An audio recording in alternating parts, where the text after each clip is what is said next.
happier, healthier, and more healed. Today's guest is someone that I've been looking forward to have on the show for around a year now, because I know that listening to this conversation is going to increase the good energy in your life. If you're someone who wants to invite better energy, better frequencies into your life, this episode is for you. If you're someone who wants to understand how you can improve your health, both physical and mental, this conversation is for you. And if you're one of those people who started to think there's too much, there's overwhelming information, there's too much data, there's too much to digest, this conversation is for you, because we're going to simplify what our biggest health challenges are. Today, I'm talking to the one and only Casey Means, MD, a Stanford-trained physician and co-founder of Levels, a health technology company with the mission of reversing the world's metabolic health crisis. Casey devotes her life to tackling the root cause of why Americans are sick. She's been featured in the New York Times, the New Yorker, the Wall Street Journal, Forbes, Women's Health, and many more.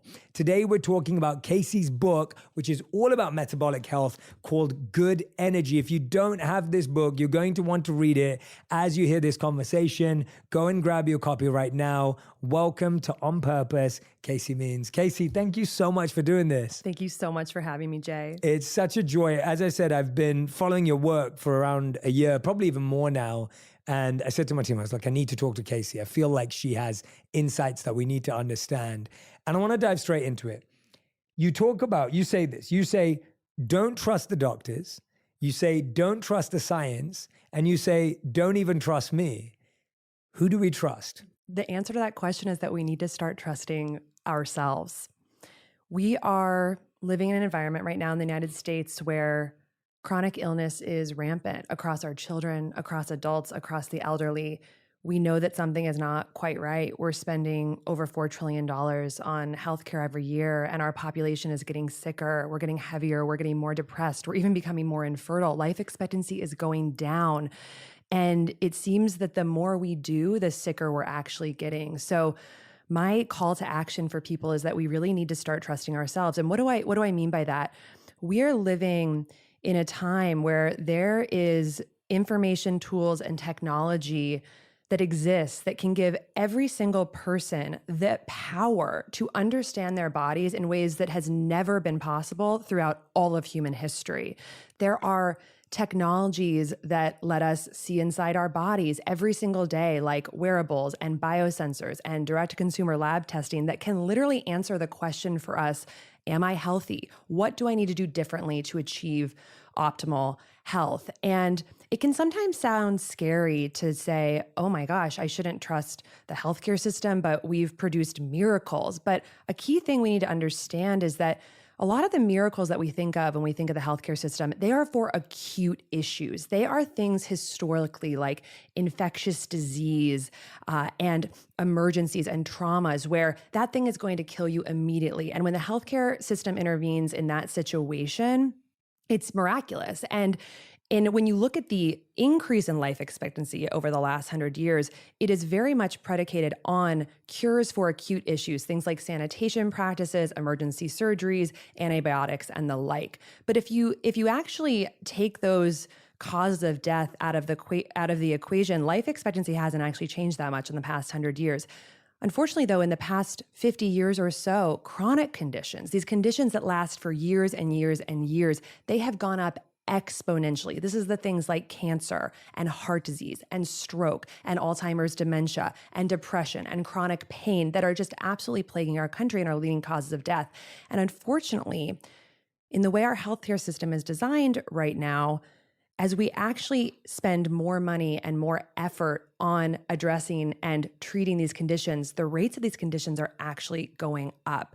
So a chapter in my book is called Trust Yourself, Not Your Doctor. And the point of this is that when it comes to chronic conditions, unfortunately, the healthcare system does not deserve our trust because the treatment of these chronic conditions has been an abject failure. And I think the easiest way to kind of really paint the picture of all of this and how I've come to this somewhat radical conclusion is actually to just share a personal story, Please. if you don't mind. It's actually about my mother. And I think this story is something that most Americans can probably see themselves in. I think it really is emblematic of why our healthcare system is broken and a path forward.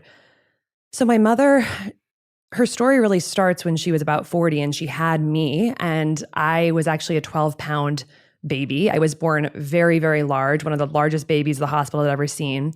And my mom had gained about 70 pounds during her pregnancy. And in her 40s, she had a lot of trouble losing the baby weight.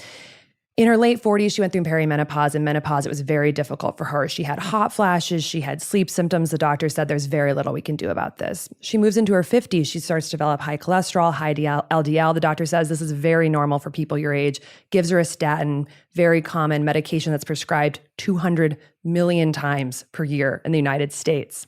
Later, she gets into her late 50s. She starts developing high blood pressure. She gets an ACE inhibitor, also very common. It's almost like a rite of passage these days to get a diagnosis of high blood pressure. She moves into her 60s and her blood sugar starts rising. The doctor says, you now meet the criteria for prediabetes, but again, this is very common. It's a pre-disease, and he gives her a prescription for metformin. She takes it religiously. Again, very common, a medication that's prescribed 90 million times per year in the United States. Then she turns 70 and she's 72 years old, and she's taking a hike with my dad. They took a nightly hike outside their home on the coast of Northern California, and she has a really sharp pain in her belly, and it lasted for a few days. So she went to the doctor, and the doctor said, this is pretty atypical for you. You've never had this before. Let's get a CT scan. And later that night, she gets a text message with the results of her CT scan. And the results said that she had stage 4 widely metastatic pancreatic cancer. And 13 days later, she was dead.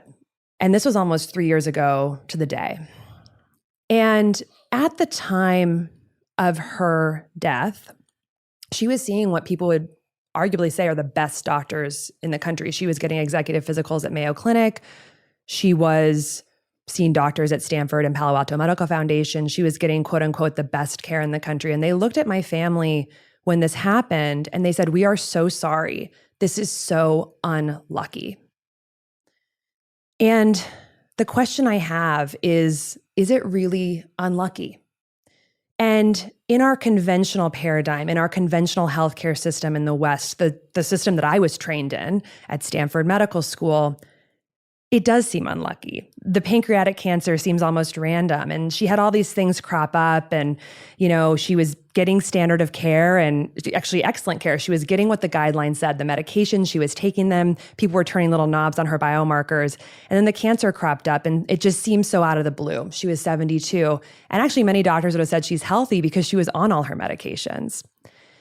But the vision that I really want to put forward, and the reason I think we need to start trusting ourselves more, is that through a different framework, we actually see, as we look at the underlying root cause, physiologic connections between everything my mom was dealing with and so many other things that are plaguing Americans today, shortening and torturing our lives, they are fundamentally rooted in the same thing. And that thing is what I present as what I call bad energy in the book, otherwise known as metabolic dysfunction, a fundamental problem with how our 40 trillion cells produce energy to let them do their work in the body. And the beauty of why we can trust ourselves more in the healthcare system is because we have tools now to understand our metabolic health in great granularity for ourselves. And unfortunately, the healthcare system, because it is focused on a siloed, intervention-based system based on really looking at all these diseases as weeds that crop up that we play whack-a-mole with drugs and interventions, we focus on that instead of actually focusing on the underlying bad energy that's connecting so many of the conditions that we're facing today. And this is science-based. This is based on the research. When you really look at almost every chronic symptom, chronic disease facing Americans today, they are directly linked back to metabolic dysfunction. And that is something that each of us can understand with simple tools and simple understanding in our lives now, but unfortunately is not a paradigm in which the modern American medical system operates. So they are going to miss these early warning signs like my mom had, the enormous baby, literally called fetal macrosomia, big-bodied baby, that is a direct sign of metabolic dysfunction. Bad perimenopausal and menopausal symptoms, inability to lose the baby weight, high cholesterol, high blood sugar, high blood pressure, and ultimately cancer. All of them are connected.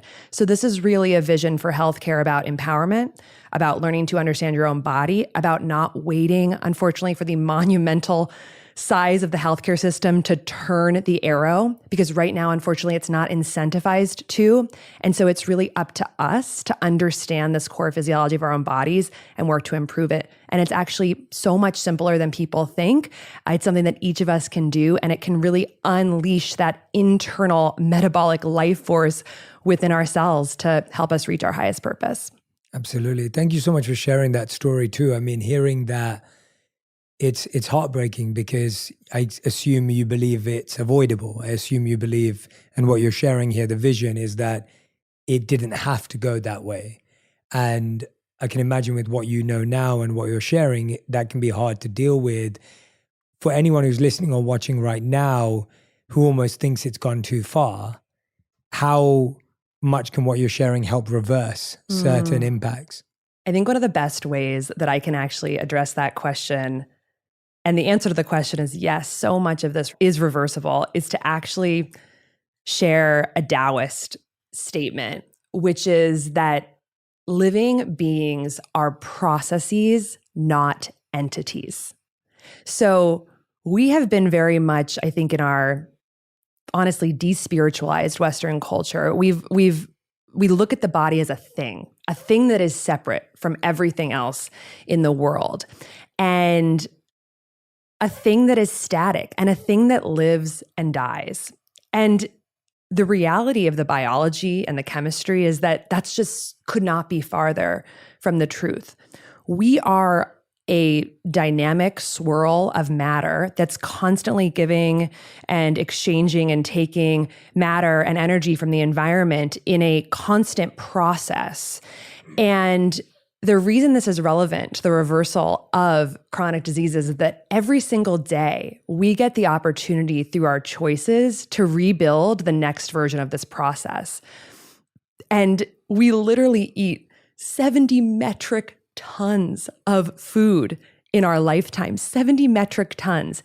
And that is the material from the environment, from the earth, from the cosmos that we are taking in through eating and digestion to literally 3D print the next version of our body. And when we 3D print a body that has what it needs, that has the right building blocks, the right chemical molecular messengers in food to essentially express a healthy version of the body, we have that. And so I think thinking of ourselves as a process that is constantly making choices to build a healthier version of the body, we realize that we can absolutely have a different vision for our future than what we have today. Our genetic code is, and our cells are there to build and produce and express the healthiest version of ourselves possible. But health is fundamentally a matching problem. If we match the needs and expectations of the cells with what we are giving them through molecular information of food, through energetic information, through sunlight, through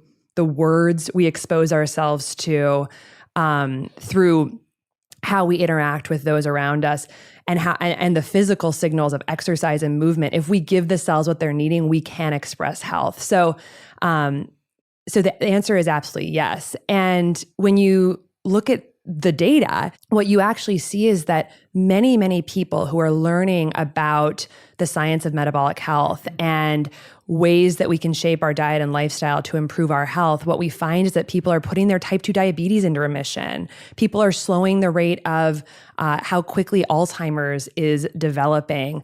People can, of course, reverse obesity. And so it's really about giving your cells what they need and expect to essentially build the healthiest version of themselves moving forward. And I would also just add, when I was in medical school, one of the most impactful things that I saw was our histology class, which is the science of basically taking sections of the body, like cut up sections of the body and putting them on slides and looking at them under the microscope.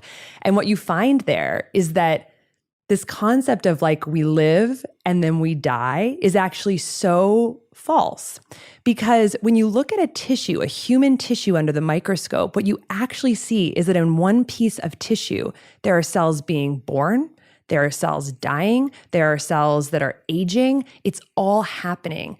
And I think that's actually really hopeful, because I think there's this there's an existential grip of anxiety that lives within us as Westerners. And it's an existential anxiety about death. Like, unlike so many other cultures, Eastern cultures, Indigenous American cultures, so many other cultures, we are petrified of death. We don't have a curiosity about it. And I think the healthcare system actually really weaponizes our profound fear of death against us, because if you can convince people that you live and you die and that's it, you can essentially get them to do anything to avoid that fate, which is unavoidable. And it's also just happening kind of all the time. And if you can hold a pill or a surgery or something in front of them that makes them think, this is my salvation, you can get them to do anything. And another message that I have in the book is that part of our journey in health and our journey in healing is actually to unlock ourselves from that existential anxiety and to sort of see what the system is using and what it's using against us to control us, to turn us into desperate consumers looking for anything to ameliorate our existential suffering.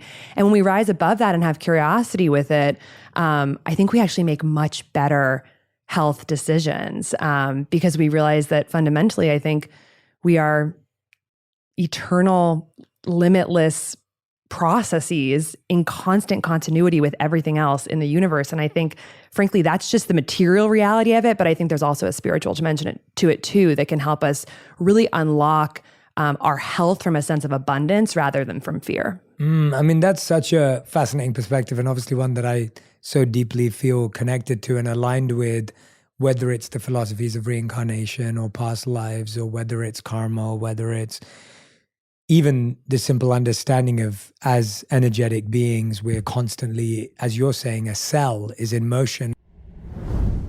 Hey everyone, it's Jay here. My wife and I have had so much fun creating our own sparkling tea, Junie, and I've got big news for you. It's at Target, and we'd love your support. If you can go out, grab a Junie, you'll be adding adaptogens and nootropics into your life with mood-boosting properties aimed at promoting a balanced and happy mind.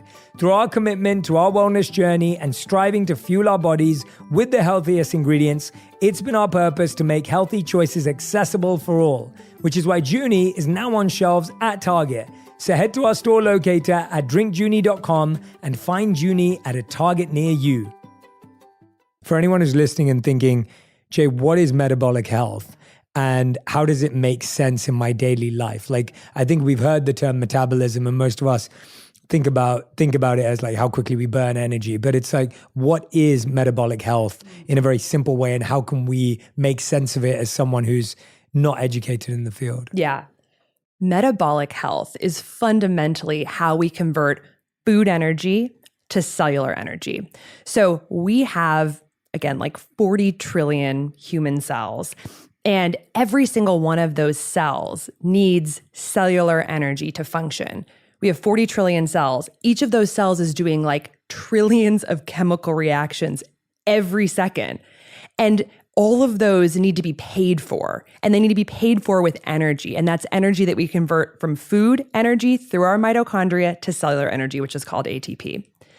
And the bubbling up of all of those chemical reactions, all of which require energy to happen, the bubbling up of that is our lives. That's what it is. Death is the absence of metabolism. Without that underlying life force in our cells, we'd literally just fall apart and melt. That's what death is.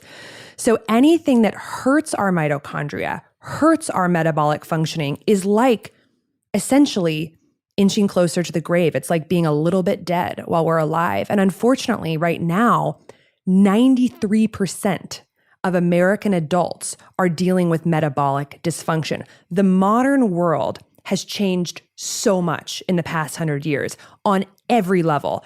Industrialized, ultra processed food making up 70% of our calories. We're getting 2 hours less per sleep, 2 hours less of sleep per night than we were 100 years ago. We are outdoors about 7% of our time in a 24-hour period. We are sitting the vast majority of our time. There are 80,000 or more synthetic chemicals that have entered our food, water, air supply, personal care products. We're also living in this thermoneutral existence now with no big swings in temperature. So that thermal energy signal to our cells has completely been cut off. We have really little heat, really little cold. We like it at 72 degrees. So every vector of the environment in which our cells are living in has changed. And the message that I want to share is that when you really dig deep into the science, the way that all those changes in our environment are actually harming our health is by directly hurting the mitochondria, that beautiful part of our cell that converts food energy to cellular energy to power our lives. So metabolism is our life force. Metabolism is the process of creating the energy that powers everything we do, how we move, how we love, how we think, all of it. And I like to think of it actually in like a bigger picture too, and a picture that inspires me so much to want to share about the mitochondria, share about metabolism, which is that if we think of food as the environment and we think of food as this sort of structure in the cosmos, and we also think of food for what it really is, which is plant matter that has taken photons that have traveled 92 million miles through space from a star, hit the chloroplasts inside of plants, and then has been converted, that photon, that light energy has been converted into the carbon-carbon bonds of plants. It's literally stored light in these bonds of plants. We either eat that or animals we eat that. And fundamentally, it channels into us unlocking the sun's light energy in our mitochondria so that we can have the thoughts, feelings, the creativity to spread our light in this world, our personal light, and to reach our highest purpose. And so we are the mitochondria, the metabolic machinery is fundamentally the end product, the machine that unlocks the sun's energy within us. And something wild that very few people know is that mitochondria are actually light emitting organelles. If you take receptors and put them near the mitochondria, they actually release weak photon energy. So we are emitting light. And what is so devastating about the chronic disease epidemic that is almost entirely rooted in mitochondrial dysfunction, bad energy, metabolic dysfunction, insulin resistance, all the same thing, is that in a sense, it's blocking what I think one of our core miraculous purposes is as humans to unlock light and have the energy and the internal life force to reach our highest purpose. So we can talk all day about insulin resistance and these sort of very clinical terms. But I think it's really important to back up and sort of see that this chronic disease epidemic, which is fueled by our bodies not being able to handle the changes in modernity and a healthcare system, unfortunately, that is fully financially incentivized to not focus on root cause physiology and instead focused on whack-a-mole medicine.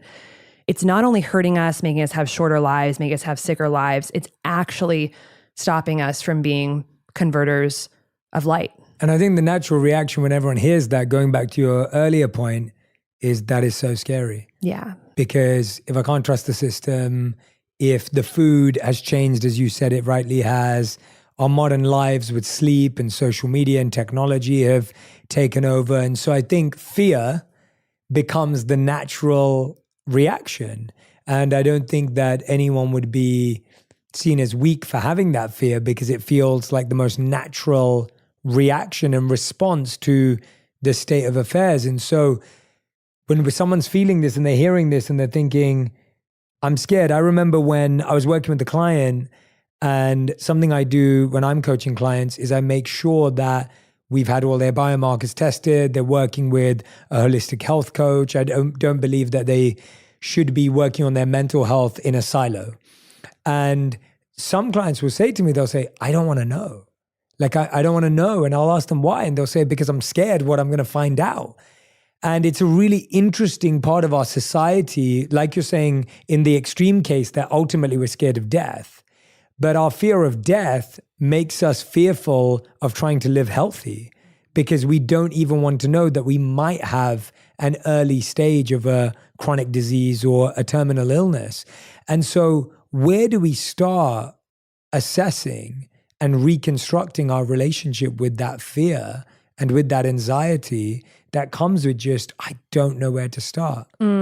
Well, a key message I want to share with people is that it's actually so much simpler than we've been led to believe. And the system actually benefits so much from us being confused and thinking that this is complicated, that it paralyzes us. There's been research that shows that close to 60% of Americans totally doubt their choices about the nutritional intake because they are so confused. Every day on social media, I get people saying, I literally have no idea what is safe to eat. They say kale is not safe to eat. Oats are not safe to eat. Obviously, meat is not safe to eat. Basically, there's nothing left. And what we need to realize is the confusion is intentional. The confusion is intentional because the confusion essentially asks us to abdicate our internal knowing about what's right to us, right, what's right for us to experts. And that's not working, right? Because like I said, the more we spend on healthcare, the more research we publish on disease, on nutrition, on exercise, the more medical subspecialties we invent. There are now over 42 medical subspecialties. So the more research, the more spending, the more specialties, the more drugs, and the more surgery we do, the sicker we are getting. The confusion is the point.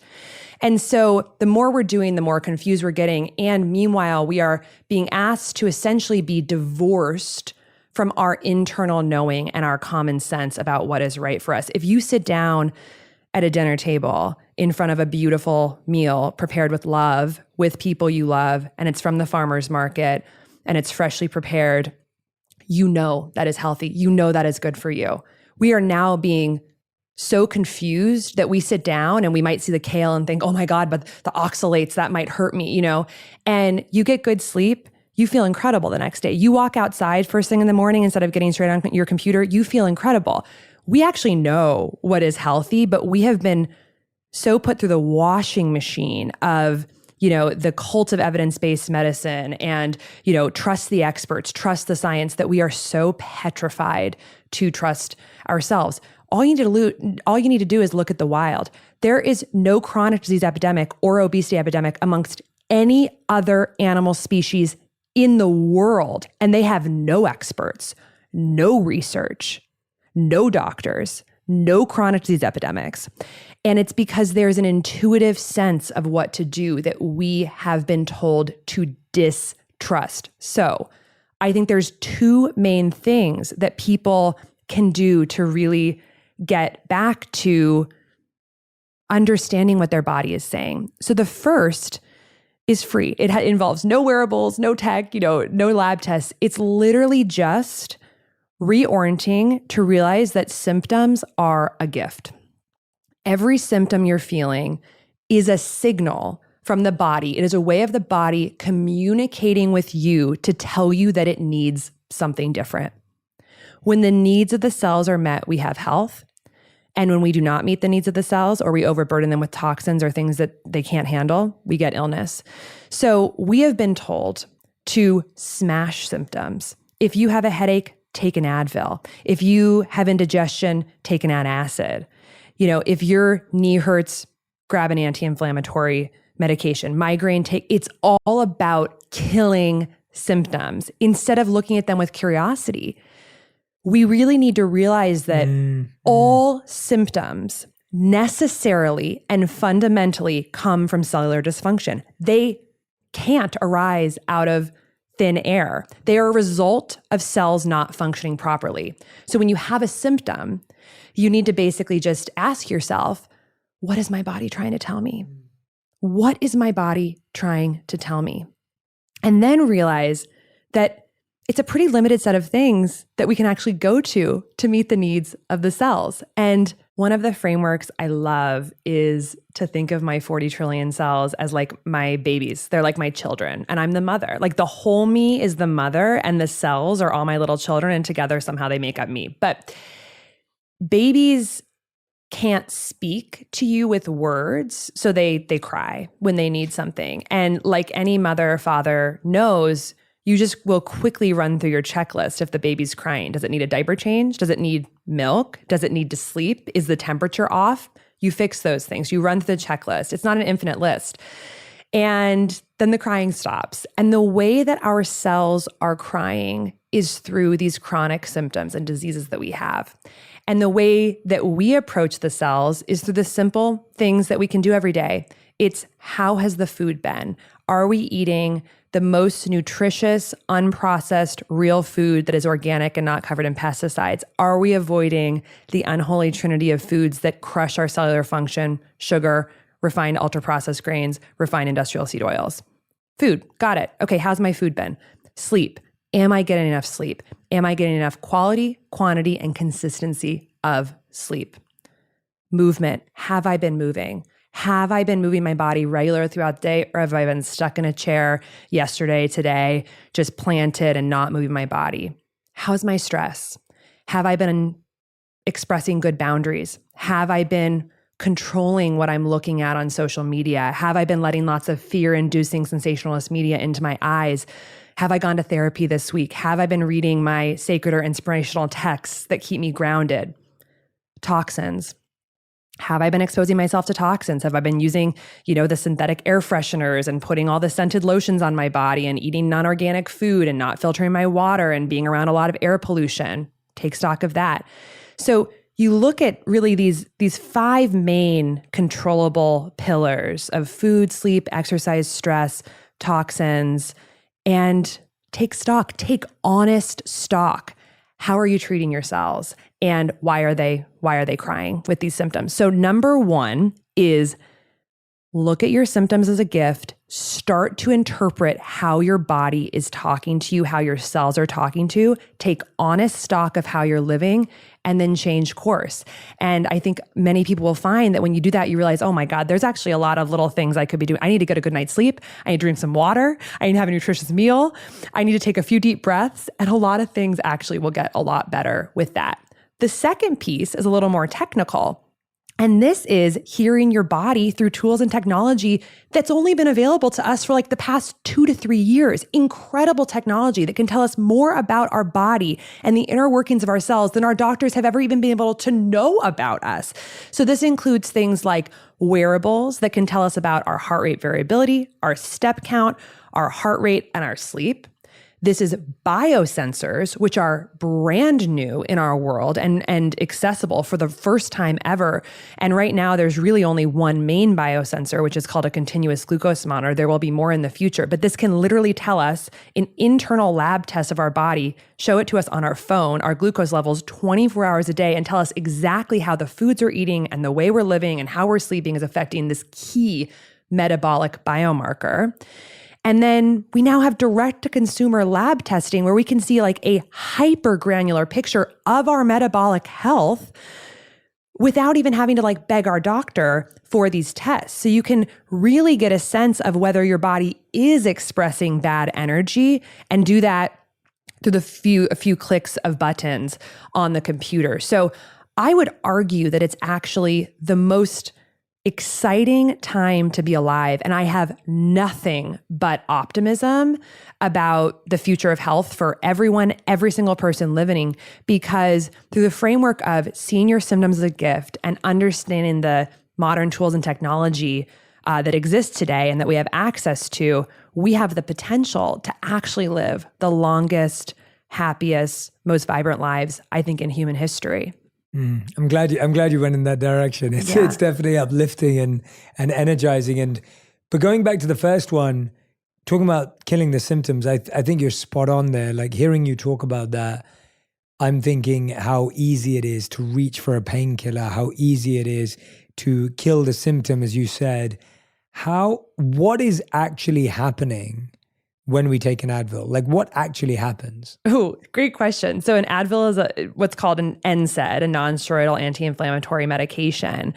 And essentially what it's doing is it is decreasing the levels of some of these downstream inflammatory molecules in our body, specifically things like called prostaglandins. And the details actually aren't that necessary to know, but it's essentially inhibiting an enzyme called a COX enzyme that produces these chemicals in the body that are inflammatory. And because inflammation is a process in the body that can create the sensation of pain in our nerves, this can then help. And I actually think I'm so glad you asked this question, because when we're thinking about symptoms as gifts, so often the thing we reach for to kill symptoms is an anti-inflammatory medication. It is the Advil, it is the Tylenol or the Flexeril or whatever it is. Yeah, the Motrin. And I really want people to step back and think about the concept of inflammation for a second. Inflammation is the immune cells of the body revving up a huge response, essentially a war in the body in response to some type of threat. Inflammation fundamentally is biochemical fear. And inflammatory conditions are totally overlapped with metabolic conditions in a way I talk about in my book, the trifecta of bad energy. The things that actually lead to metabolic and dysfunction in the body are three things that I talk about in the book, which are chronic inflammation, mitochondrial dysfunction, and what's called oxidative stress, which is reactive damaging molecules in the body. Together, those all work together to create metabolic dysfunction. And chronic inflammation is one of those things. And if we think of inflammation for what it is, which is the cells of the body being afraid of something, what we have to ask ourselves as individuals is, what is my body afraid of?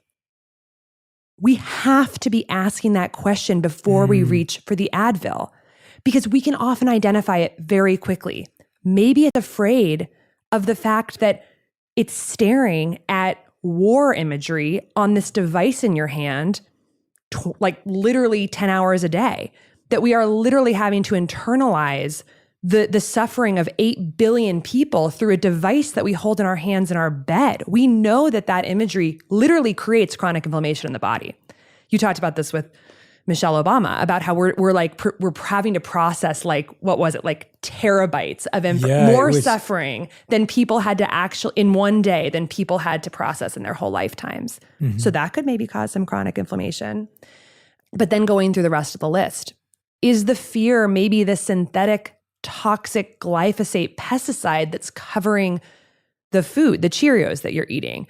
Is it the fact that you got 5 hours of sleep last night and your body's like, holy crap, I'm so tired.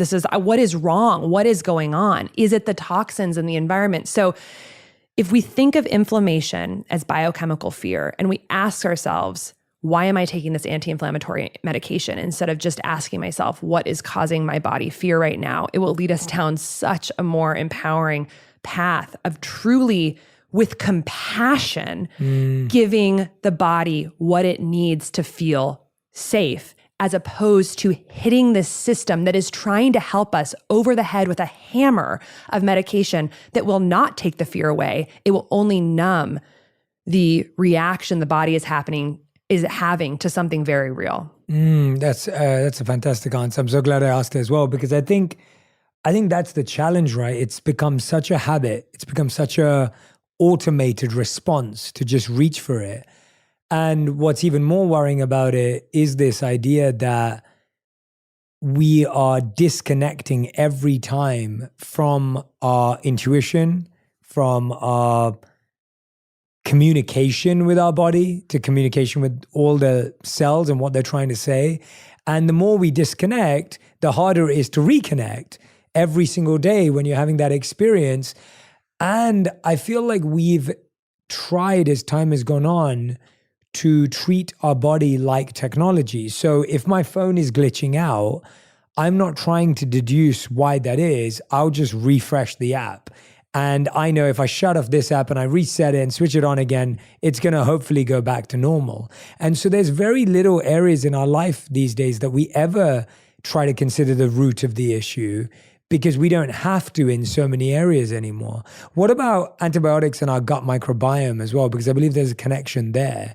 And I wanted to know, for people, and maybe there's others, like I think Advil's very common and the generics in the United States are very common, but what are those other easy generic meds that we're kind of dialing into that the majority of Americans are, that you think are causing this disconnection as well? Advil's obviously one of the popular ones. What are the other ones?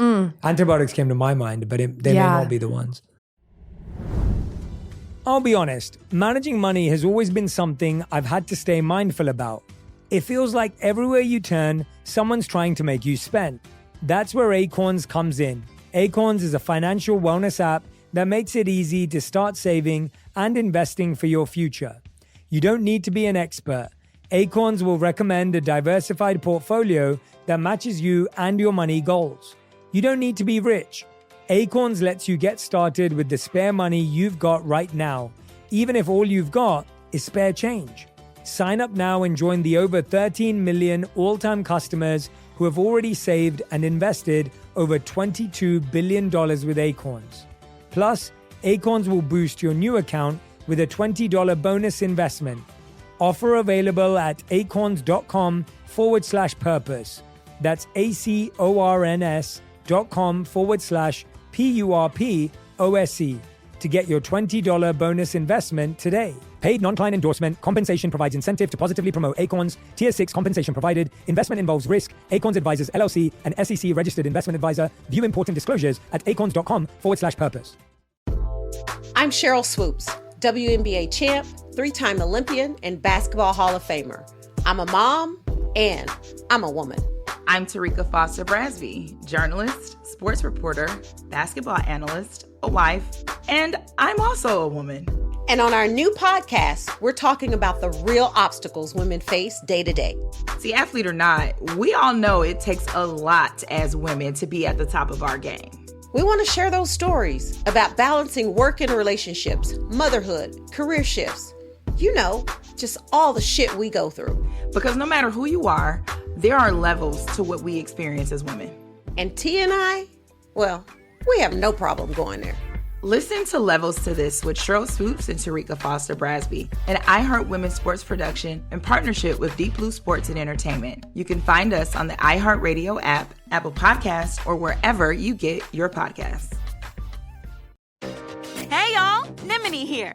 I'm the host of a brand new history podcast for kids and families called Historical Records. Executive produced by Questlove, The Story Pirates, and John Glickman, Historical Records brings history to life through hip-hop.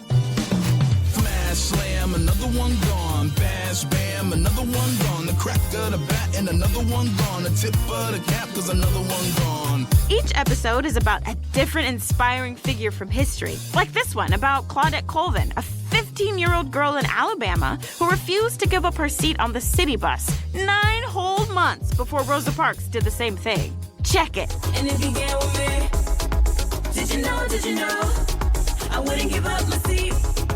9 months before Rosa, it was Claudette Colvin. Get the kids in your life excited about history by tuning in to Historical Records. Because in order to make history, you have to make some noise.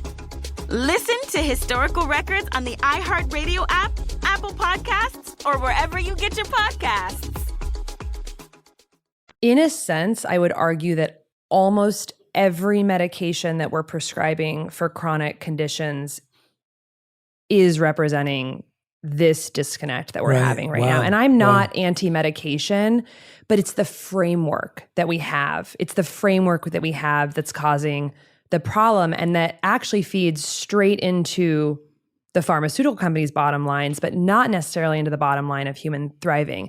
And I think all you have to do is just look at the reality of what is happening, which is that how does the healthcare system work?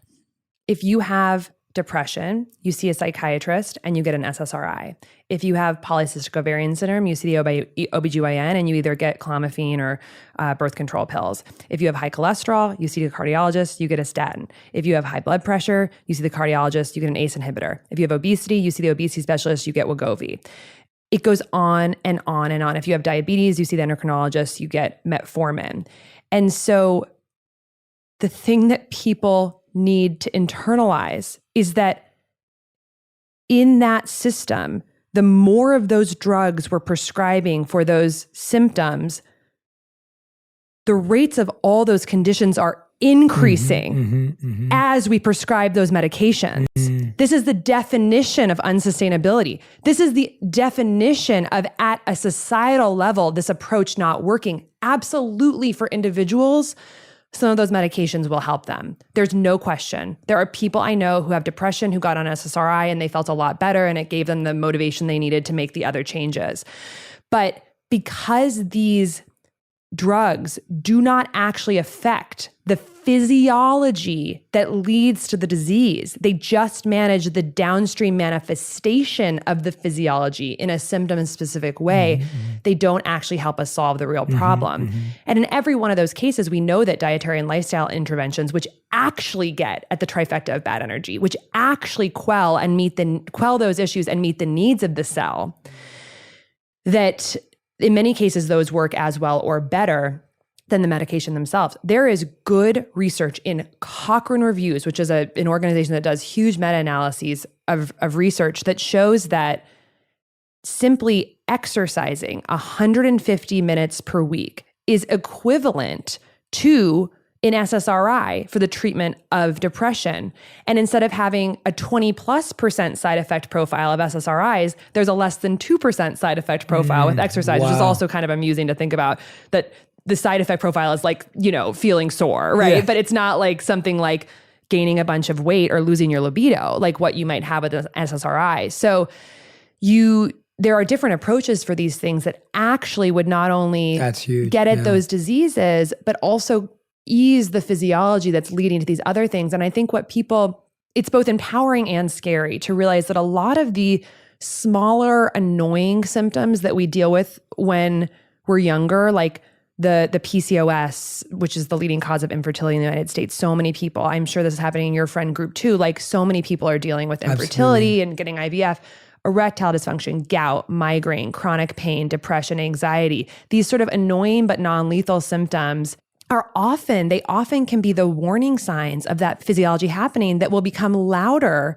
cries later. It'll become the real diagnoses, like the high cholesterol and the high blood pressure and the high glucose, that then can be the loudest cries of all later in life, which are the things that kill us, which is the stroke, the actual heart attack, the Alzheimer's dementia, the cancer, the chronic liver disease, the chronic kidney disease, the chronic lower respiratory infections, these things, all of which are on the spectrum. They are either caused by or accelerated by metabolic dysfunction. That's a statement of scientific fact that our system, in its intervention-based model, conveniently ignores. And I think two things I would just mention to kind of help people really internalize this. So people might say, like, okay, you're saying a lot here. Like, you're saying that gout and Alzheimer's are on the same spectrum, or that cancer and PCOS are on the same spectrum. But what we need to realize is that the body has over 200 cell types. We have over 221 different types of cells in the body. We've got the retinal cell, we've got the glial cell in the brain, the astrocytes in the brain, we've got endothelial cells that line our blood vessels, we've got hepatocytes in the liver, we've got ovarian theca cells in the ovaries, we've got all these different cell types, which very amazingly all came from one cell, which is awesome, and differentiate into these different cell types. And like I said earlier, every single cell needs energy to function properly. So if mitochondrial dysfunction, because of our environment, is happening in the body, based on which cell type it's happening in, the ovarian cell, the astrocyte in the brain, the endothelial cell in the penis, the retinal cell, it can look like almost anything. It's like the great masquerader, because an underpowered cell in the brain can look like Alzheimer's, chronic pain, depression, migraine, depression, anxiety. A underpowered cell in the liver can look like fatty liver disease. An underpowered cell in the ovary can express as infertility. An underpowered cell in the endothelial lining of the penile artery can look like erectile dysfunction. A dysfunctional cell can look like a million different things, but these are branches of fundamentally the same tree. And the secret is, which is the secret that I'm on this planet to share, is that if we focus our energy on healing that underlying process, it actually would make things so much simpler. Unfortunately, it would very much change the economic reality of the healthcare system, which is why this isn't being adopted and not happening. But that's not a problem we need to take on. We have the tools to actually, outside of the system, by trusting ourselves, get at that root cause, which the system, unfortunately, because it is so large, has no incentive to do. And if you're open, I would love to speak to that for just one second, like why the system, because I think people might say like, doctors are good people, and wouldn't the healthcare system want us to be healthy? And I think it's really, again, this is not meant to be scary. It's meant to help people understand why they need to take ownership of their own health at this moment in time. And I think it goes back to when I was in my surgical residency. I was trained to become a head and neck surgeon, 9 years into medical school and training. And I was heading out to start my private practice. And the mantra that everyone said to me in the hospital from my senior doctors was, get ready because you eat what you kill. And what that means, this very grotesque mantra, it's a euphemism that means your livelihood is dependent on how many surgeries you book and do. You eat what you kill. So you obviously aren't killing, but your bottom line, your entire income is just based on how many surgeries you will do and how many patients you can see. And right now, the healthcare industry is a $4 trillion industry. It is the largest and fastest growing industry in the United States. And it is a business. It's a business that's designed to grow.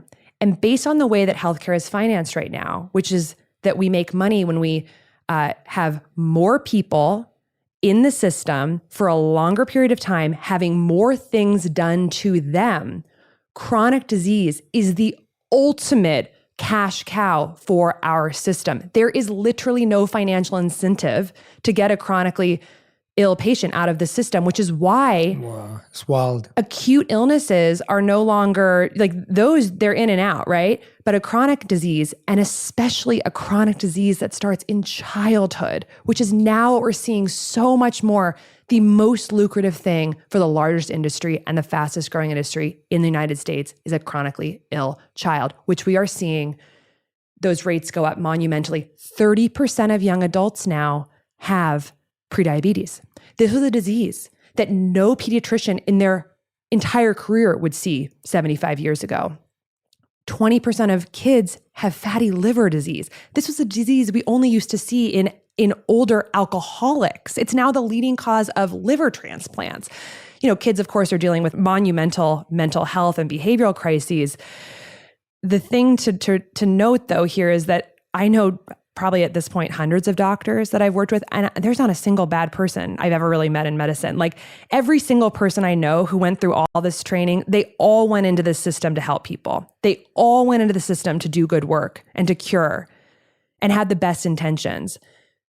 But the stark economic reality is that the largest industry in the United States, which is designed to grow, makes more money when we are sick and makes less money when we are healthy. And what that does is create an invisible hand that clouds every element of how we practice medicine in the United States and actually gets all of us and me in the past believing that it's all the right way and it's the best healthcare system in the country. It clouds everything from how research is done, how research studies are set up, to how doctors practice, to what we're learning in medical school, to how residency training happens and how the guidelines are written. And so fundamentally, I think just having real eyes open with what underlies every element of the system and how your doctor might not even realize how they're playing a part in this fundamentally intervention-based system is step one for making the decision to take matters a little bit more into your own hands and maybe bring your doctor along with you on the journey. But the reality is that we have an intervention-based system. The system profits when we're sick. Metabolic dysfunction is the root of most of our symptoms and diseases in the modern American world, and it's quite simple to fix. Talking about young people, and I think that is a great place to start and focus on, because I think we would hope that with all of the technological advancement and healthcare advancement that we'd be setting up the future generation for success. And in some of the research you share in the book, you also went on to share that 45% of teens are overweight or obese, and 77% of young Americans are too unfit to join the military. And this point really stood out to me. The generation born today is not on track to outlive their parents.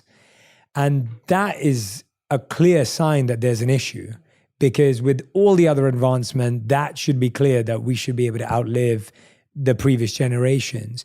And you talk about how there's 7 policy changes that you think could be executive orders that would start to fix things tomorrow. And I wanted to highlight a couple of them that I think we could talk about, because I think that it almost, even if we realize that currently it's in the individual realm of influence that we need to shift, it's healthy for us to understand what those big challenges are. So the first one is ban pharma ads on news outlets. Currently 60% of, I'll let you say it. Number one, ban pharma ads on news outlets. It's hard to overstate how important it would be for the president, the next president coming into office, to just sign an executive order that says ban pharmaceutical spending towards advertisement on TV. The reason for this is very simple. 60% of the advertising dollars that come into mainstream media are from the pharmaceutical industry. And this is the point that just really keeps me up at night. The customer of the people making the news is not you. It's the pharmaceutical company. They are paying the bills. They are the customer. You are the product. And so because the pharmaceutical company is the customer, the information that we are getting from our news sources is going to be shaped to have a favorable message about that industry. And that trickles down into culture. That trickles down into what we believe and what we think is normal. And so, unlike so many other countries in the world that do not allow pharmaceutical advertising on TV, that simple shift would change the way we're seeing and getting information. And they could still, of course, share about medical innovation and drugs, but not with a stranglehold on their neck of their livelihood, of the dollars that produce the show.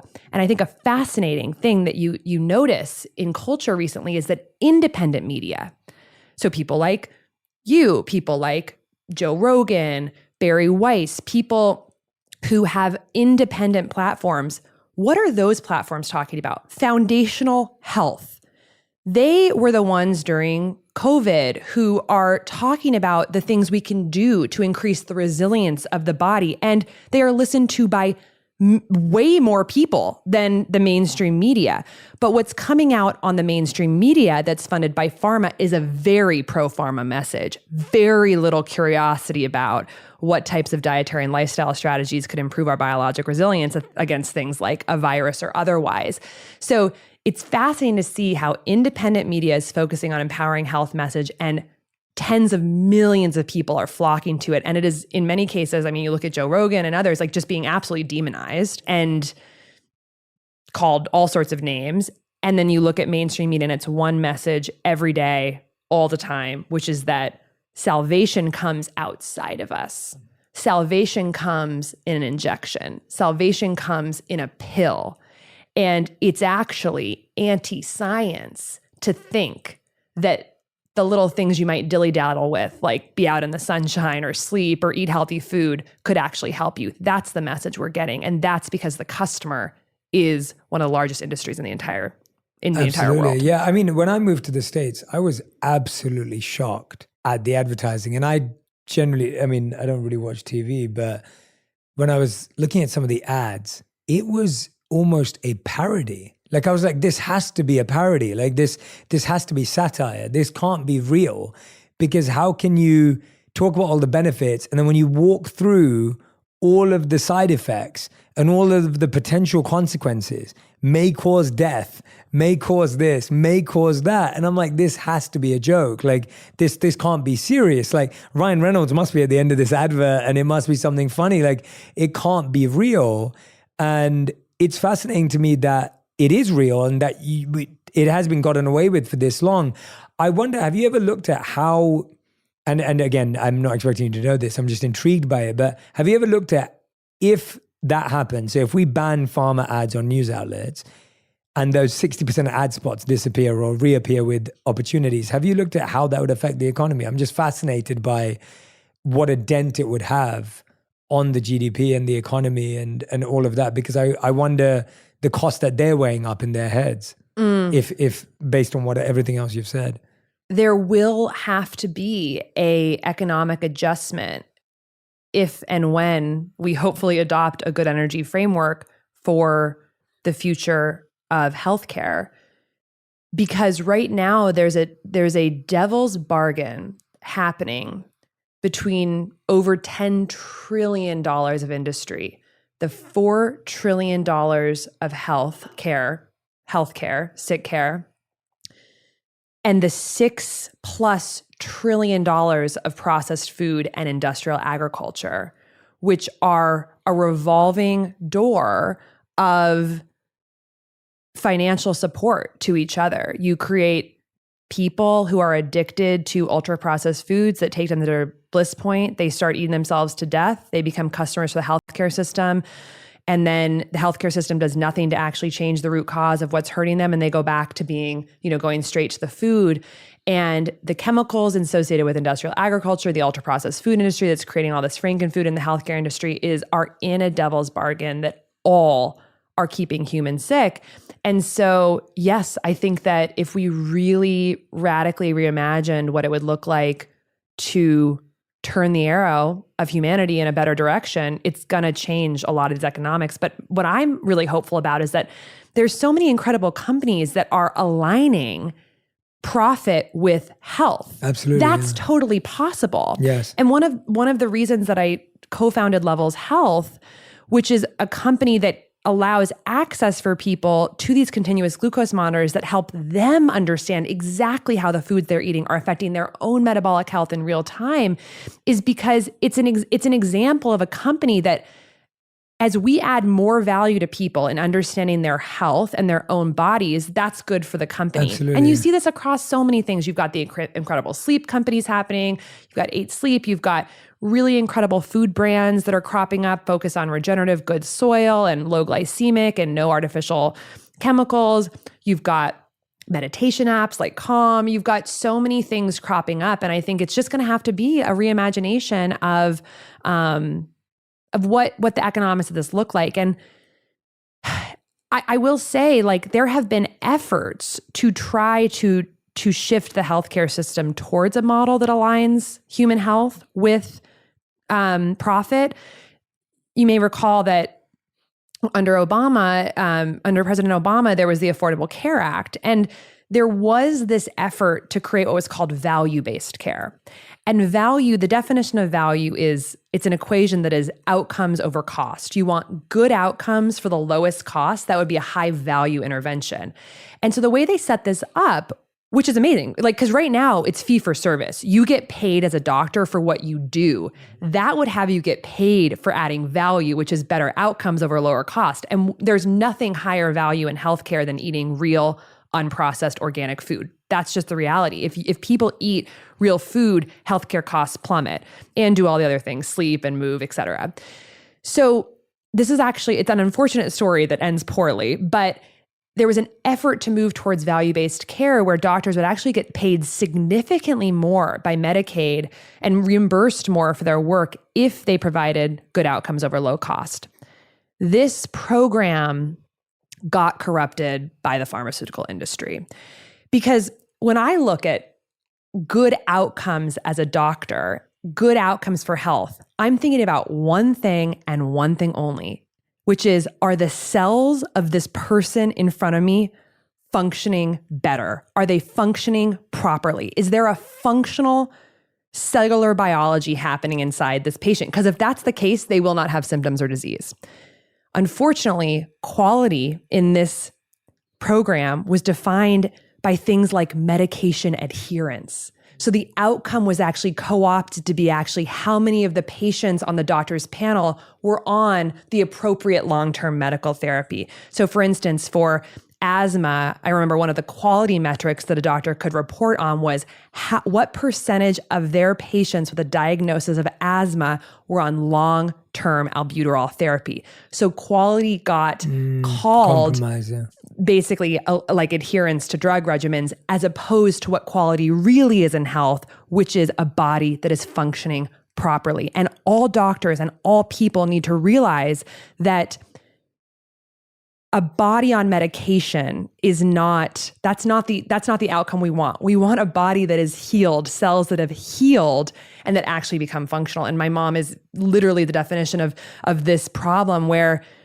everyone, including her and all her doctors, thought they were practicing good outcome medicine, where she was on all her medications and all her little biomarkers, the little knobs were being turned on her LDL and her glucose and her blood pressure, but her cells never healed. And therefore she ultimately got the cancer and she ultimately died very prematurely. So that's kind of the framework I would say for that. Yeah, absolutely. Yeah. Another one that I want to push out, which I think is in line with what you're saying here, is stop federal funding for academic departments who take money from pharma. It is really wild. The FDA, which is a government agency, and many academic centers get up to 75% of their budget from pharmaceutical companies. So you would think the FDA would be fully funded by taxpayer money and they would have taxpayer interest in mind, but again, it's no. And they did a report where there were over $181 million of conflicts of interest reported, essentially academic researchers taking money from industry. And these are academic and NIH researchers. And so right there, it just changes who we're working for. Mm-hmm. And so I think if people are going to accept federal dollars paid for by taxpayers to do research or to do anything touching health, it cannot also be taking money from industry, because then you end up having split interests. Wow. Yeah. I mean, it seems so obvious. Like it's almost so painful to even think that these basic measures that seem like easily drawn parallels can't be stopped. Yeah. And they haven't even got close. Well, when you think about the realities of it and why these things haven't happened in almost every single state in the country, the elected representatives, a huge percentage of their constituency is employed by food, farming, or healthcare. So anything to rock that boat is not going to be politically advantageous. And this is why someone like RFK, I think, is really gaining a lot of momentum, the most popular independent candidate, I think, in the last 100 years, because he's actually just saying a lot of this stuff plainly. And I genuinely don't think it's ever going to work to try and get some of these things through Congress, because there's just so much compromised interests. I think a lot of these things would have to be just straight executive orders from the president to say, we're going to make these changes because the direction America is going is not good. Mm-hmm. Yeah, it would be great for someone to do a real analysis on how you switch to build purposeful, profitable companies and what that looks like as an economy, because I think people get so scared. People who are motivated by money and power and control get so scared by what happens if you suddenly switch it, not realizing that there are so many purposeful, powerful ways of doing the same thing and in ways that actually help people. You're the other one that I wanted to pick out, and there's 7 here, I'm only picking out a few. The last one I wanted to pick up was to eliminate added sugar from the National School Lunch Program. Yes. Which feels like it should be an easy one. Yes. Because that doesn't really have any economic downside at all. One of the most astonishing things that I think has happened in public policy in the last 10 years is that when the 2020 to 2025 USDA food guidelines came up for renewal, they happen every 5 years, the Scientific Advisory Board to the USDA made a strong recommendation to lower the percent of added sugar in the diet from a recommendation of 10% of calories coming from added sugar to 6% of calories coming from added sugar. This seems minor, but that's 10% of our calories to 6% of our calories is a big deal. The USDA rejected their Scientific Advisory Board's recommendation to lower, saying that there was not enough scientific evidence. And this has monumental implications. We are literally saying that 2-year-olds, these tiny little bodies, can get 10% of their total calories from added sugar in the face of a world in which 50% of American adults have either prediabetes or type 2 diabetes, conditions directly related to sugar and our body's inability to process more sugar. And 30% of young adults now have prediabetes. And we're not only saying it's okay, we're recommending that 10% of our calories can come from added sugar. This is, truly, I think this is shameful. And I don't understand why every endocrinologist in the country isn't using literally every platform they possibly can to say, this is crazy. We need to be saying in America, no added sugar. This does not mean fruit. This means refined, industrially processed sugar that's added to our food, which is close to 60% of the things on our shelf, and that is absolutely wreaking havoc on our biology. With that compassionate framework towards our cells, if you think about what's happening with our mitochondria, sugar, which turns into blood glucose, it floats around in the body, and the body has to do something with that. The body has to process it. And normally, if you have the right amount of glucose in the body, the cells would take it up out of the bloodstream, the mitochondria would convert it to cellular energy to power our lives. But because of all the factors in our environment that we've talked about that are ravaging the mitochondria, not only is the mitochondria broken by all those things, the sleep, the toxins, the sedentary behavior, but we are overwhelming the body with like 50 times more sugar than it's ever had to deal with in human history. And so imagine someone coming to you and saying, I need you to do 50 times more work today than you've ever had to do. And you're already going to be depleted because you're structured. That's a great perspective. Yeah. And that's what's happening to each of our cells every single day with this added sugar. And so what does the body do with it? The body says, well, the mitochondria can't process it. So we're going to block the cell from taking that glucose up. We just need to block it. That literally is insulin resistance. The body saying, we can't do it. We are so broken and you are overwhelming us. Please stop. That's insulin resistance. The body blocking glucose coming into the cell. So of course, then blood sugar level rise, which is happening in 50% of American adults, 30% of teens, and so many more than that. But that's what we know. That's the ones that have been diagnosed with prediabetes or type 2 diabetes. And then with that extra sugar floating around that can't get into the cell, what does the body do with that? It has to do something. So it does the best it can. It converts it into fat. It 3D prints that glucose into triglycerides and fat. And now 74% of Americans are overweight or obese. So it all makes sense through this lens of we gotta just get back to the basics and stop literally having public policy that's essentially the root cause of how we're just totally overwhelming our bodies with these things that they cannot process. And they're saying it as loud as humanly possible. 74% obesity and overweight, 50% type 2 diabetes and prediabetes. Why in God's name are we recommending 10% of calories to come from added sugar? Yeah. So that needs to be an executive order. Reduce it to ideally 0 or 6%, like the Scientific Advisory Board said, and absolutely do not serve it to children in federally funded school lunches. In a galaxy far, far away. No, babe, that's taken. We're in our own world, remember? Right. In our own world, we're 2 space cadets. And totally normal humans. Sure, totally normal humans. Embark on a journey across the stars, discovering the wonders of the universe 1 episode at a time. We'll talk about life, love, laughter, and why you should never argue with your co-pilot. Especially when she's always right.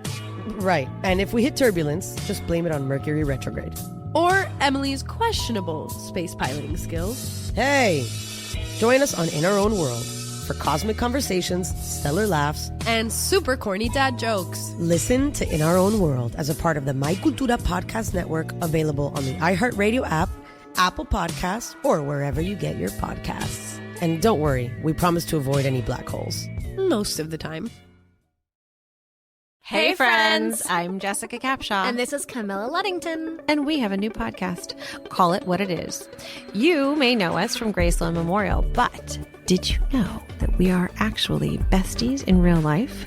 And as all besties do, we navigate the highs and lows of life together. And what does that look like? 1,000 pep talks, 1,000,000 I've got yous, some very urgent I'm coming overs. Because, I don't know, let's face it, life can get even crazier than a season finale of Grey's Anatomy. And now here we are, opening up the friendship circle to you. Someone's cheating? We've got you on that. In-laws are in line? Let's get into it. Toxic friendship? Air it out. We're on your side to help you with your concerns. Talk about ours, and every once in a while, bring on an awesome guest to get their take on the things that you bring us. While we may be unlicensed to advise, we're going to do it anyway. Listen to Call It What It Is on the iHeartRadio app, Apple Podcasts, or wherever you get your podcasts. Hey, I'm Gianna Prudenti. And I'm Jamae Jackson Gadsden. We're the hosts of Let's Talk Offline, a new podcast from LinkedIn News and iHeart Podcasts. When you're just starting out in your career, you have a lot of questions, like how do I speak up when I'm feeling overwhelmed? Or, can I negotiate a higher salary if this is my first real job? Girl, yes. Each week, we answer your unfiltered work questions. Think of us as your work besties you can turn to for advice. And if we don't know the answer, we bring in experts who do, like resume specialist Morgan Sanner. The only difference between the person who doesn't get the job and the person who gets the job is usually who applies. Yeah, I think a lot about that quote. What is it? Like, you miss 100% of the shots you never take? Yeah, rejection is scary, but it's better than you rejecting yourself. Together, we'll share what it really takes to thrive in the early years of your career, without sacrificing your sanity or sleep. Listen to Let's Talk Offline on the iHeartRadio app, Apple Podcasts, or wherever you get your podcasts. Well said. Well said. I mean, I don't think there's anyone who could listen to this and not feel completely moved to want to shift in this direction. I mean, I so deeply appreciate not only the energy with which you communicate, but the poignancy of each and every one of the insights. For me, I'm listening just feeling like, I hope everyone who's listening and watching, and this is definitely, when you read Casey's book, you'll realize this isn't to make you scared. It isn't to make you fearful. It's to make you feel empowered and pushed in the direction of change, because everything we've been hearing for so long has been doing the opposite. I wanted to talk to you about this because a lot of people have said this to me, and I just invested in a company called Function Health. I don't know if you've come across them. Love them. Oh, great. I'm an investor. Oh, perfect. We're both investors. Great, perfect. So I just invested in a company called Function Health. I've known Dr. Mark Hyman for a few years, met the wonderful team, and I was very passionate about how they were allowing people to do, I believe, 200 biomarkers at $500 a year, which to me felt like a great investment. I think one of the things I want to help people with is, what do you do with those 200 biomarkers, results, the blood test, the biosensors? Like, I think a lot of people, again, look at that list and you're like, well, where do I go from here? Like, where do I start? What do I do? What does HDL mean? What does, HOMA-IR mean? What does, uric acid? Like, what is all of this stuff? It's so out of our vocabulary. And like you said, 99% of doctors, in the book you talk about this, 99% of doctors don't understand it, or will say, don't worry about it. That's what I've been told as well many times before I was able to start getting tested by my holistic doctors. All I was hearing is, don't worry about it. Don't stress about it. It's not a big deal. You're young, you're healthy. And I'm like, I know I'm young and healthy, but I want to stay young and healthy. And I believe that requires a bit more effort than me saying I'm young and healthy. It doesn't matter. And I've learned about early stages for me of LDL, of my predisposition to diabetes because of my heritage. And, there's so many things that I'm so happy I know about today, which has reduced my intake of certain things that I love or I enjoy or I've been addicted to for years, whatever it may be. So how do people make sense of what to do with those 200 biomarkers? The first thing I want to say is that the system, again, benefits off you thinking it's really complicated.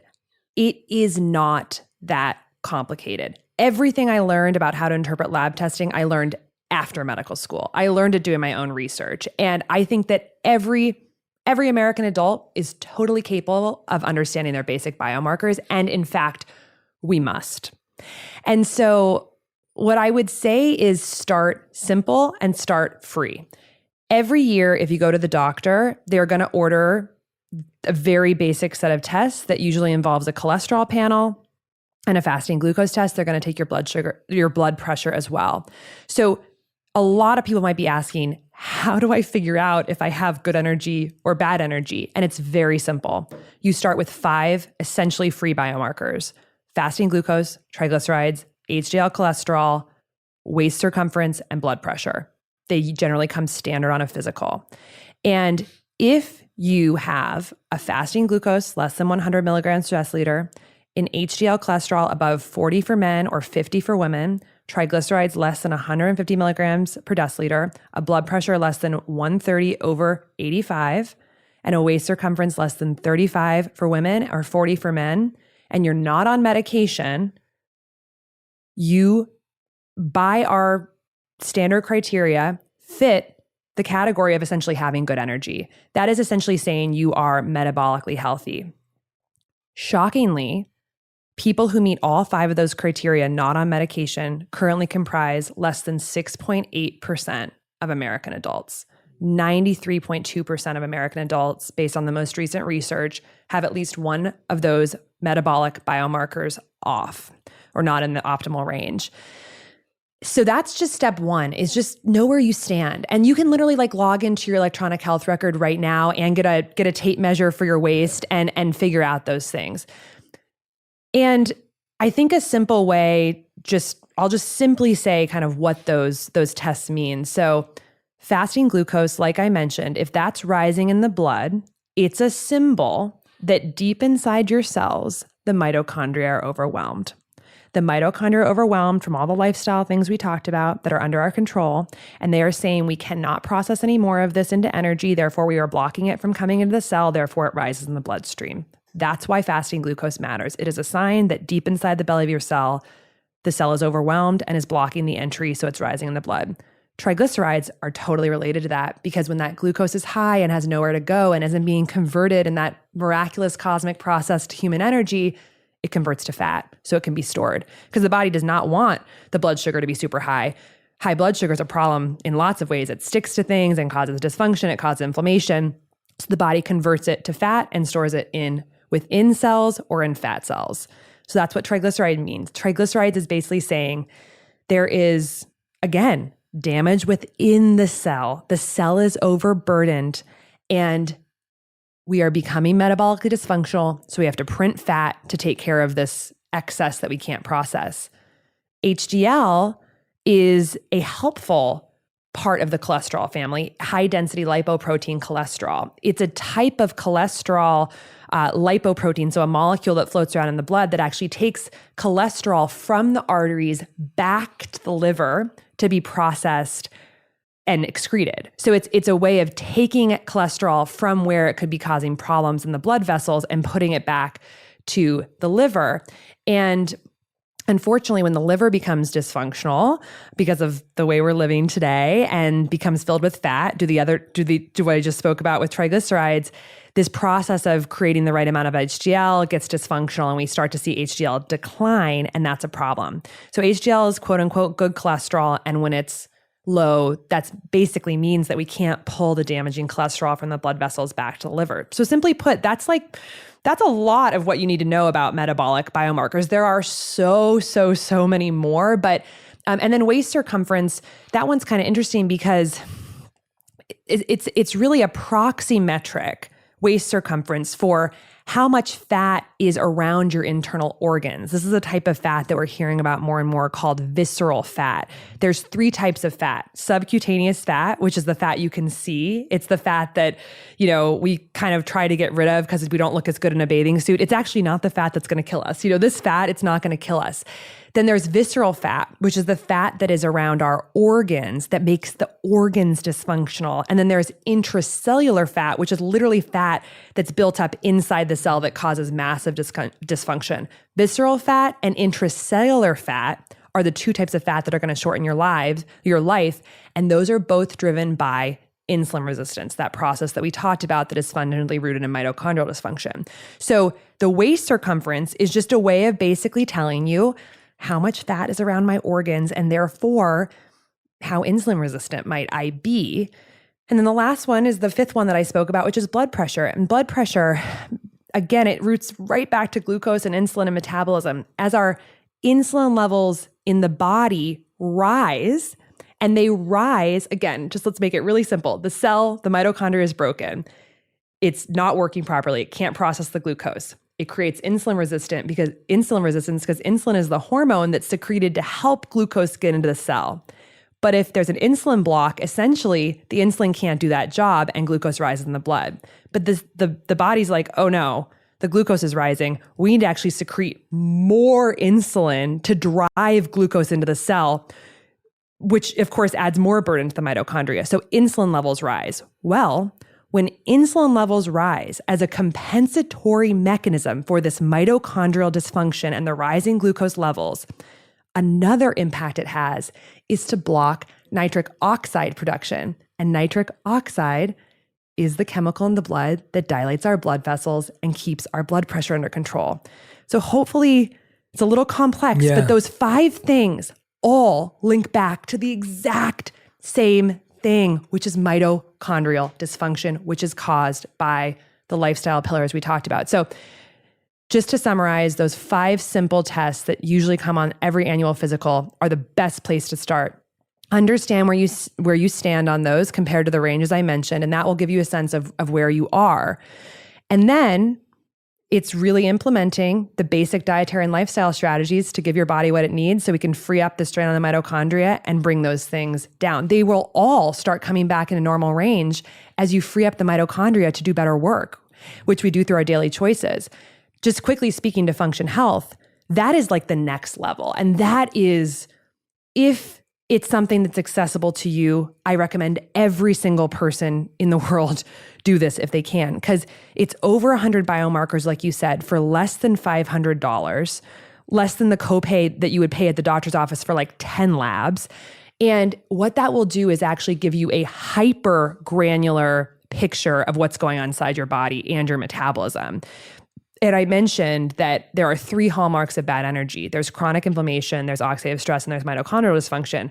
And the beauty of the Function Health tests is that they actually have tests that will tell you about each of those. So you can really know what's going on, and beautiful functional medicine interpretations that actually help you understand what they mean. But I think something that's, again, hopefully empowering and not too scary is that at the best hospitals and medical schools in America, like Stanford, where I went to medical school, doctors are not learning how to interpret lab tests in a way that will help you be empowered to live a healthier life. We are only learning a very algorithmic way of looking at lab markers in isolation in order to prescribe medications. If LDL is high, prescribe a statin. If glucose is high, prescribe metformin, and so on and so forth. And what's really interesting is that for the biomarkers that we do not have a good drug for, we ignore them, like triglycerides. You rarely hear about triglycerides, even though they're more associated with heart disease than LDL. We only hear about LDL because we have a medication for it. If uric acid is high, here's allopurinol. So we focus on the biomarkers that have a drug for them. And what they don't learn is how to look at the labs in concert with each other to read the tea leaves of what the labs are saying together to tell you about your core physiology. So what I just shared with you about fasting glucose, triglycerides, HDL, blood pressure, and waist circumference is frankly more than what we even learn in medical school of how they all relate back to metabolic dysfunction. And so I think it's just really important for everyone to find the resources like the book that explains it in clear detail, and you can sit down with the book and your lab tests and understand for yourself where you stand. Absolutely. And trust me, it's like for anyone who's listening and feeling like it's challenging, I've been learning all about this myself for the past couple of years.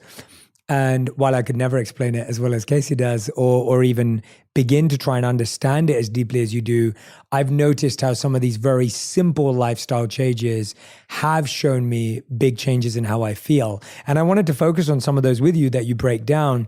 One of the big ones that I've struggled with for a very long time, because I remember feeling like I had to do this quick and fast forever. You talk about eating slowly, which I think sounds like the easiest, simplest, but underestimated habit. So could you walk us through that? It's incredible. This is also my biggest challenge as it's well. It's so hard. Especially as a surgeon, like I just would wolf food down. And research strongly shows that the people who eat the slowest have a 4 times less likelihood of developing metabolic syndrome than people who eat the fastest.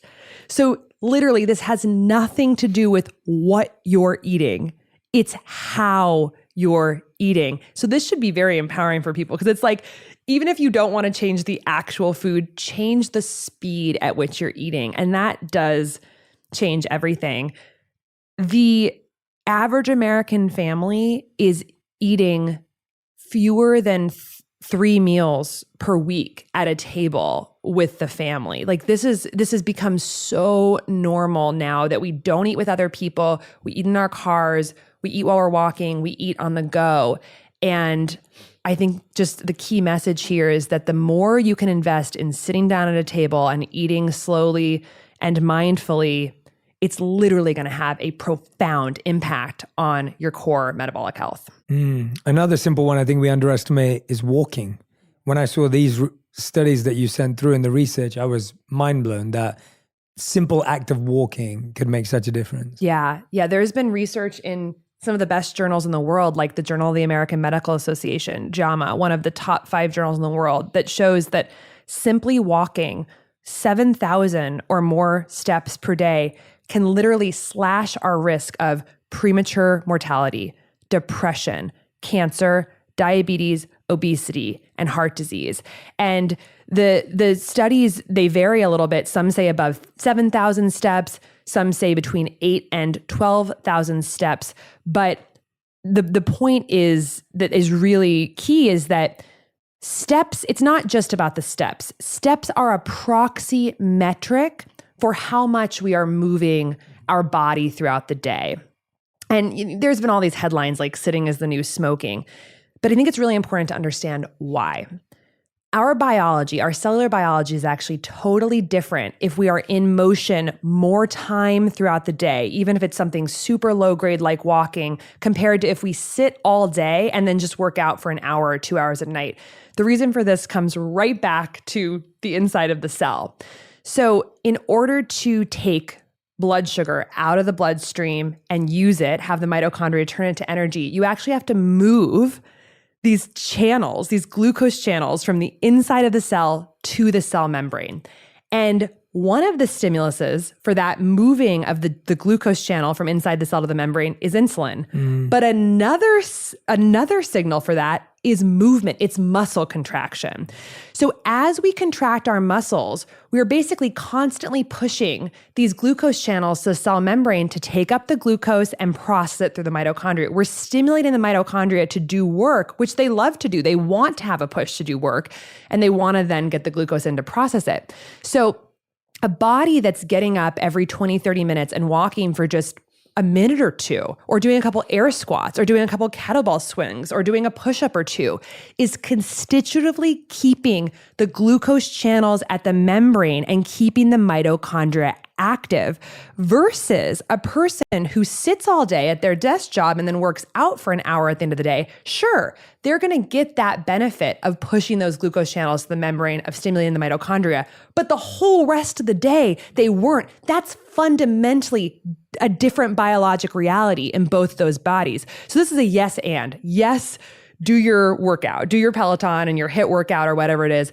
But I would say more importantly is to realize that the human body is biologically programmed to move in a low-grade way pretty much all throughout the day. And if we can give the stimulus of low-grade muscle contraction to the body, it will keep our mitochondria and our glucose control so much better. And then, of course, that feeds into these profound statistics that I just mentioned, which is that just a simple amount of steps, 7,000 steps, that's like around 3 miles a day, 3.5 miles, can literally cut our dementia, obesity, diabetes, heart disease, and premature death risk in half.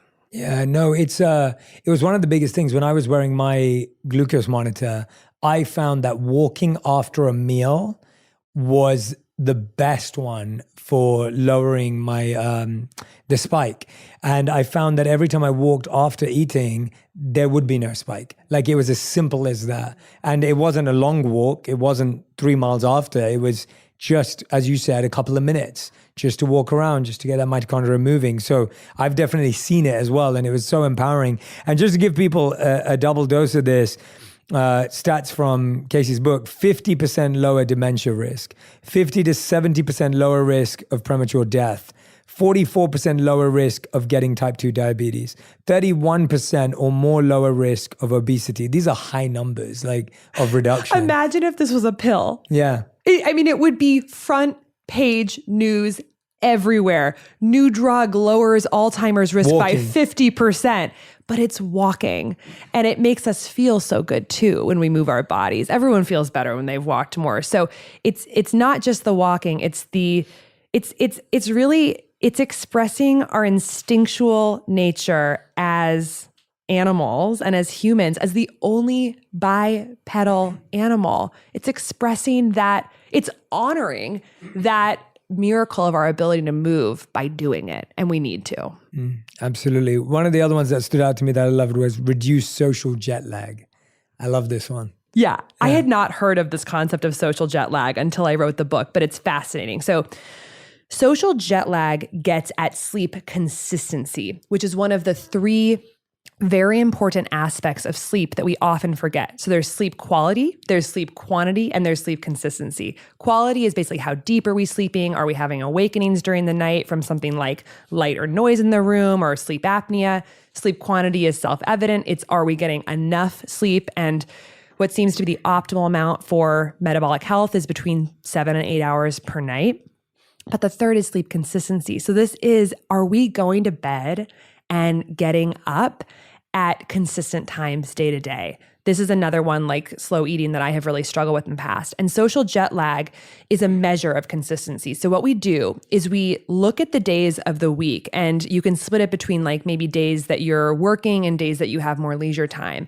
And you look at the start time and the end time of your sleep, and you compare the midpoint of sleep between those 2 different phases. So let's say during the work week, my sleep is between 10 p.m. and 6 a.m. because I have to get up for work at 6 a.m.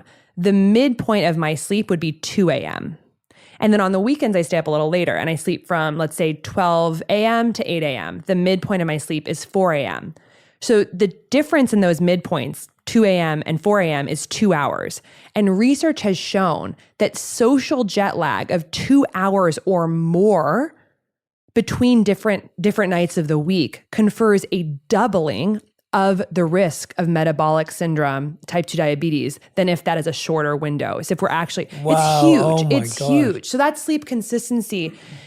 And what it gets to, I think, is a really important point about our biology, which is that we are on a 24-hour cycle as humans, and our circadian rhythms really dictate so much of our biology. And our bodies are naturally on a 24-hour clock. We have clock genes, but there are a few ways through our behavior that we can entrain the natural clock of the body, which then feeds into the proper expression of so many of our genes and hormones and cell signaling pathways. And there's 3 main ways that we can essentially tell the body what time it is. The first is sleep consistency. Are we going to bed and getting up at essentially the same time every day? That creates a rhythm for the body that it can just like ease into, that entrains essentially the clock for the body. So that's why sleep consistency is so important. The second is meal timing. When are we eating each day? We eat at super erratic times during the day. The average American actually has over 11 eating events per day over the course of 15 hours. That's a lot of eating events.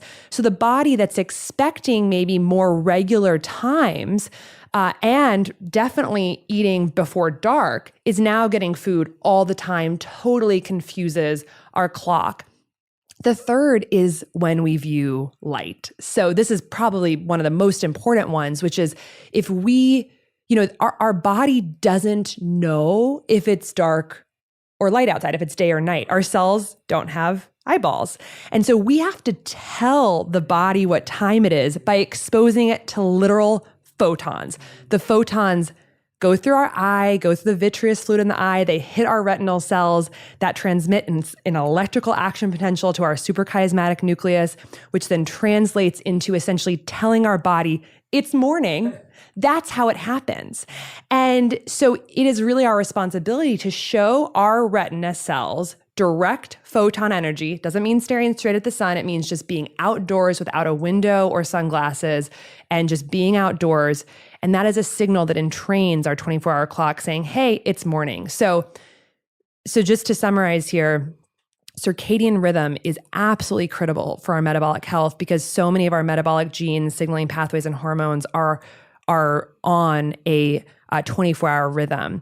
And the way that we can essentially create less confusion for the body is by regular signals of what time it is, which we do by sun exposure in the morning and avoiding artificial blue light after the sun goes down, regular meal times each day, and sleep consistency, meaning going to bed at night at the same time and getting up in the morning at the same time, which we can measure through the metric of social jet lag. And we really want to keep that social jet lag metric less than 2 hours. That's my 2 hours. Mine is 2 hours. I'm already going, oh gosh, how do I solve that on the weekend? But Casey, I mean, you've given so many great practical insights today. I think you've woken us up to the idea of the challenges that exist in our society as well. And what I love where you take this book is this idea of how this isn't just a physical journey. It's not just a mental journey. It's actually a spiritual journey of rising to fearlessness. And I love that you do that because to me, I think often what gets us started when it comes to our health is fear, but it doesn't keep us going, right? We may have the fear of, oh, I need to be healthy because I've got kids now. I have the fear of, oh, I'm putting on weight. I don't want to put on weight. I have the fear of, oh no, I just got diagnosed with this thing and I really don't, right? So it's always fear that kind of gets us started. But you're actually saying fear is not healthy for us, even on a cellular level. And you're actually encouraging us to rise to fearlessness. How do we build that when some of us think we're manifesting a unhealthy life for ourselves, or we almost feel conditioned to believe that it's all going to end badly, or we've had someone we've lost in our life early on and we now believe that will happen to us? Or maybe actually you're listening to this and you've been healthy so far and all of a sudden you go, well, maybe I'm not healthy. And it's so easy to get into, because of how a lot of this information is also presented, is that we start to feel like we're just being scared.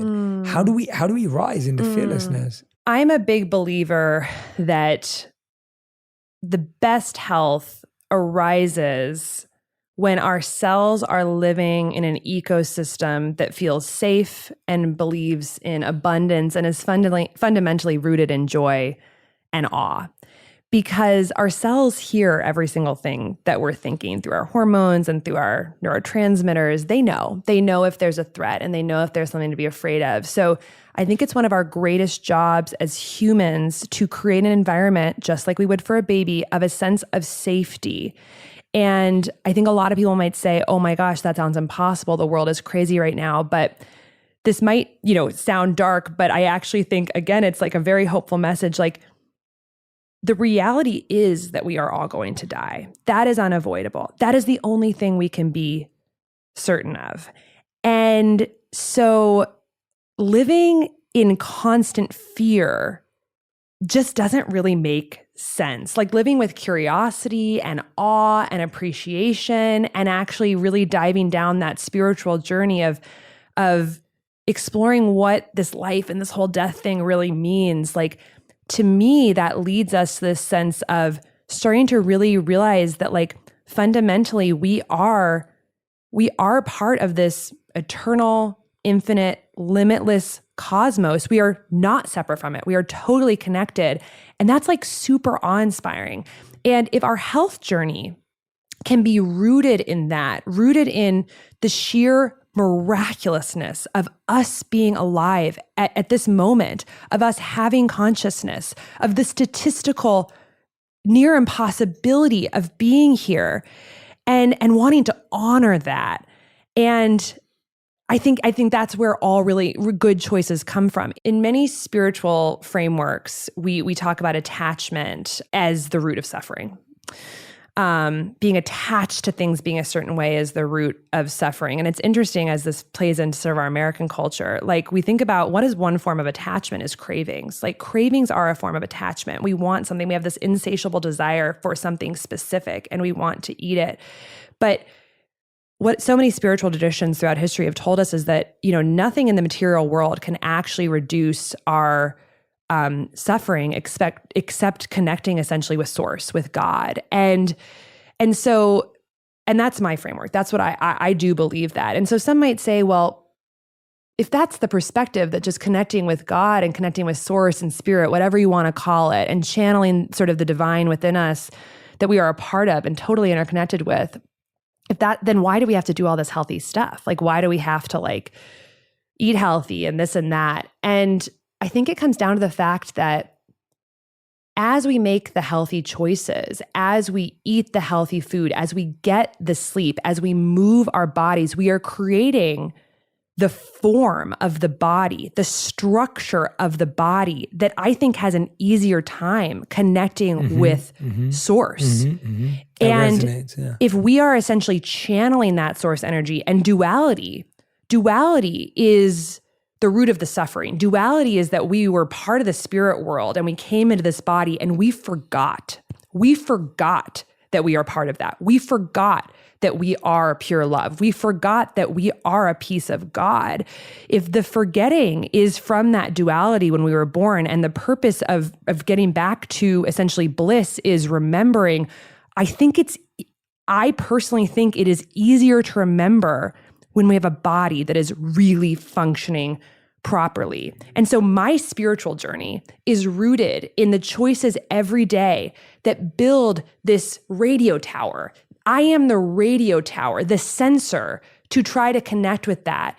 And when I'm doing the healthy habits and the biohacks and the protocols and all this stuff, like whatever you want to call it, it's actually in service of building a structure that can channel that in the most open and clear way. Absolutely. And I think that that's just my perspective. And I think that, but I think it's just really realizing that it's bigger than just these like the books and the hacks and the optimization and the micro things and, how much zone 2 training to do every day and all these things. Like, if we root this journey in a bigger picture of basically striving for this bliss, I think that it can really help motivate us. And then remembering that Taoist principle that we're a process, not an entity. This is why we actually have to do the health behaviors every day, because every day we're rebuilding that radio tower that can connect with source. Every day we're building that sensor. And so you want to keep doing the habits with good food and good sleep and movement and reducing the toxic stress and the toxins in the environment, because you're rebuilding that half of the duality, the body, every single day. And when that structure gets hurt and dysfunctional, we get the depression and we get the anxiety and we get the fear and we get the diseases, and it ends up being distracting, from this. So that's something that really motivates me when it comes to, and that alleviates a lot of the fear for me. But I think we just all need to understand that when we are emotionally sensing fear in the body from any source, from the news, from our childhood trauma, from the email we got, whatever the fear is, anytime we're experiencing emotional fear, it's translated biochemically into the body through hormones, neurotransmitters, that fundamentally the body has to respond to. The body is going to respond to that fear, even if it's emotional, and that will divert our resources towards defense rather than thriving. So each of us needs to take honest stock of what emotionally, psychologically is causing fear in our lives and work to set the boundaries to limit it, whether it's our fear of death, our fear of some inner wound that happened in childhood, intergenerational wounds, whether it's your relationship with your coworkers, whether it's the news that you're watching of wars thousands of miles away. And you must work to limit it, because the more fear that your body's experiencing, the more you're diverting resources away from thriving. In the book, I talk about the true biochemistry of this and how actually fear and loneliness directly in scientific studies leads to all three hallmarks of bad energy: oxidative stress, chronic inflammation, mitochondrial dysfunction. So that's our job as humans.